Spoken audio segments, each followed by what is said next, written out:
À Woria, dans l'arrondissement de Tchatchou, le terrain se transforme en lieu de mémoire, de fête et de sensibilisation. Ce lundi 1er septembre 2025, le top a été officiellement donné pour la 5e édition du Trophée Sakina, un tournoi de football citoyen initié par le chef d'arrondissement Joël Domagui.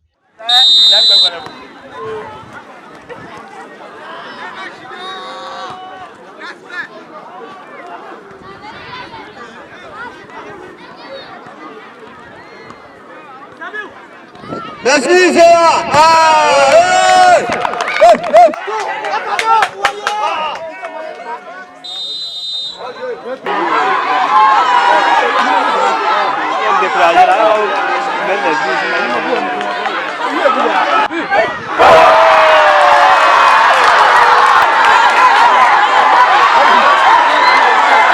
En match d'ouverture, Odora et Woria FC ont croisé le fer, une rencontre très disputée qui a tourné à l'avantage de Woria FC, vainqueur 1-0. Je suis content quand même, parce que nous nous avons donné ça pour amuser.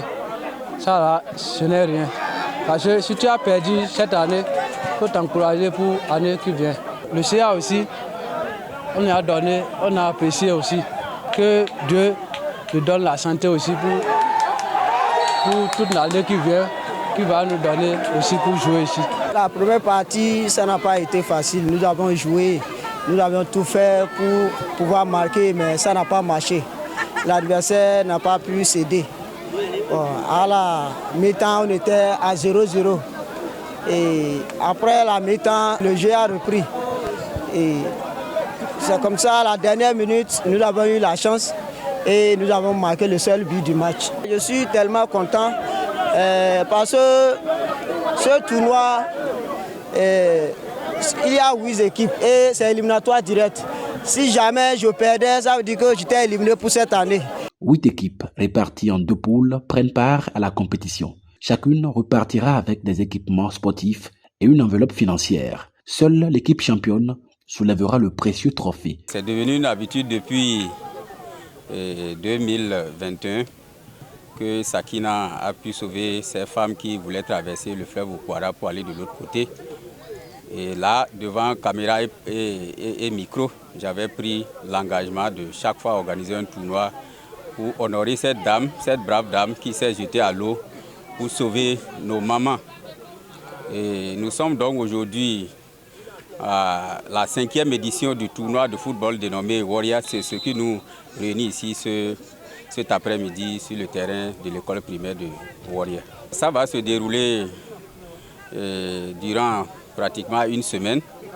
Il y a 8 équipes qui prennent part à ce tournoi. Nous avons fait en sorte que les équipes qui sont de l'autre côté du fleuve, qui est 4 équipes, et de ce côté aussi du fleuve qui est 4 équipes, donc réparties dans 2 poules. Et à la fin, on aura un match de classement et la finale qui va opposer les 2 meilleures équipes. Je voudrais ici, par votre canal, ici dire que je voudrais que le fair play puisse dominer tout au long de ce tournoi, puisqu'il n'y a pas de perdant ni de gagnant à la fin de ce tournoi. Il n'y aura pas de perdant ni de gagnant parce que toutes les équipes participantes vont repartir avec les mêmes équipements sportifs, avec les mêmes enveloppes financières. Au-delà de la compétition, le trophée Sakina rend hommage à une héroïne locale. En août 2020, Sakina, une habitante de Woria, a sauvé 5 personnes de la noyade sur la rivière Okwara. L'objectif que nous visons, d'abord, c'est de ne pas s'y oublier une dame qui a fait quelque chose de merveilleux. L'autre chose aussi, vous savez, en ces temps-ci, les eaux du fleuve Okwara montent. Nous profitons de cette occasion pour sensibiliser nos administrés par rapport aux risques liés à la traversée de ce fleuve. Rendez-vous annuel, le trophée Sakina, au-delà du sport, devient ici un puissant levier de mémoire, de prévention et de mobilisation communautaire à Woria. Abonnez-vous à la chaîne MP Vision TV et activez la cloche de notification pour ne plus rater nos vidéos.